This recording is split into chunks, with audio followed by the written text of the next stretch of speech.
Que as sereias são seres considerados belos por muitas pessoas, isso não há dúvidas. Mas também são consideradas como monstros do mar em uma forma humanoide, que parecem que foram criadas justamente para atrair as suas presas prediletas, seres humanos, e arrastá-los para o fundo do mar. Olá, amante do terror.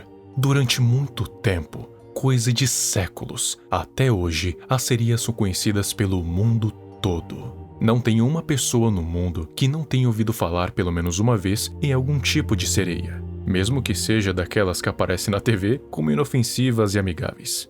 Mas eu preciso falar que, na verdade, as sereias que o mundo conheceu há alguns séculos não eram tão agradáveis assim. E com toda certeza, você não iria querer encontrar alguma. Existem diferentes versões de cada sereia dependendo do lugar em que você procura. Existem as sereias da mitologia grega, japonesa, africana, nórdica, dentre várias outras. As primeiras histórias sobre as sereias se deram origem lá para o final do século 8 a.C., com a história de Odisseu, que se encontrou com as sereias junto de sua tripulação enquanto viajavam pelo mar, voltando da Guerra de Troia, quando eles passaram pela Ilha das Sereias. Odisseu já tinha noção do perigo que elas representavam, já que foi alertado pela feiticeira Circe. Então ele disse para os seus homens que tampassem seus ouvidos com cera e que o amarrassem no mastro, para que não caísse na tentação. As sereias da mitologia grega são criaturas híbridas, parte mulher, parte pássaro, como mostrado em várias pinturas e esculturas. Elas são ditas como muito sedutoras, com uma voz e um canto capaz de seduzir praticamente qualquer homem a andar em direção a elas, como se fosse uma hipnose.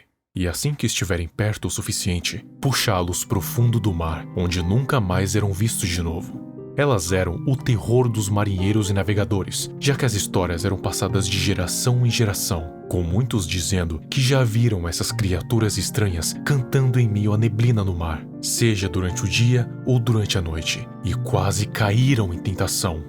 Quanto à origem das sereias ficarem em ilhas condenando marinheiros, não tem algo definido. Algumas versões dizem que elas eram mulheres que ofenderam a deusa do amor e da beleza, Afrodite, e foram condenadas a ficar em uma ilha isolada perto da costa da Itália ou da Sicília. Já outros contos dizem que as sereias eram ex-companheiras de Perséfone, filha de Deméter e Zeus, que foi raptada por Hades, deus do submundo.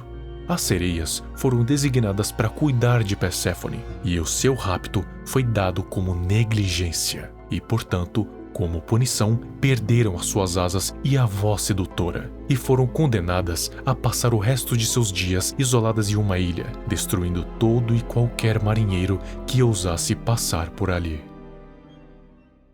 Mas as sereias não existem apenas na mitologia grega. As sereias da mitologia japonesa, por exemplo, são chamadas de Ningyo, sereia em japonês. Elas são mais parecidas com as sereias e tritões que temos em mente, criaturas metade mulher, metade criatura marinha, com uma voz sedutora e cabelos longos e coloridos. Mas a aparência delas não era tão bela quanto as sereias geralmente representadas no ocidente. Alguns dizem que elas teriam uma aparência demoníaca, com garras longas nos dedos, chifres na cabeça, escamas douradas brilhantes e um rosto distorcido. Outros dizem que elas teriam as características parecidas com as do ocidente, só que com um rosto não muito agradável também. Mas dizem que elas têm a capacidade de se transformar em outras coisas, principalmente humanos, assim se misturando entre as multidões, não se limitando somente ao mar ou a algum lago.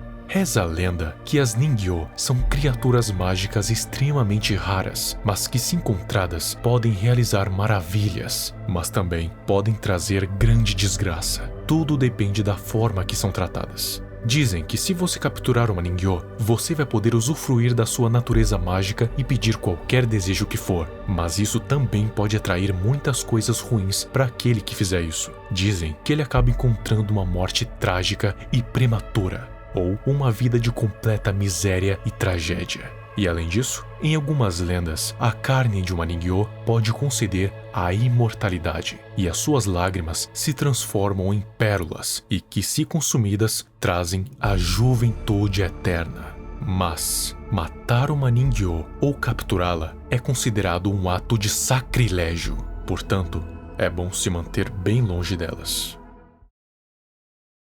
E claro que não poderia faltar a Yara, do nosso querido folclore brasileiro. A lenda da Yara tem uma origem europeia, mas foi introduzida no folclore brasileiro pelos portugueses, assim tendo uma espécie de adaptação. Yara, de acordo com as lendas, era uma mulher indígena filha de um pajé e tinha exímias habilidades como guerreira. Os seus outros irmãos tinham inveja dessas habilidades, que eram constantemente elogiadas pelo seu pai. E essa inveja logo se transformaria em ódio. Eles bolaram um plano para encerrar a vida de Yara e inventar alguma história fantasiosa para a tribo. Mas, como eu disse, Yara era uma guerreira excepcional. E assim que o ataque de seus irmãos se iniciou, ela conseguiu se defender com sucesso, mas acabou matando todos eles. Claro que isso não seria bem visto pela tribo, então Yara decidiu fugir para bem longe, mas infelizmente, não longe o suficiente.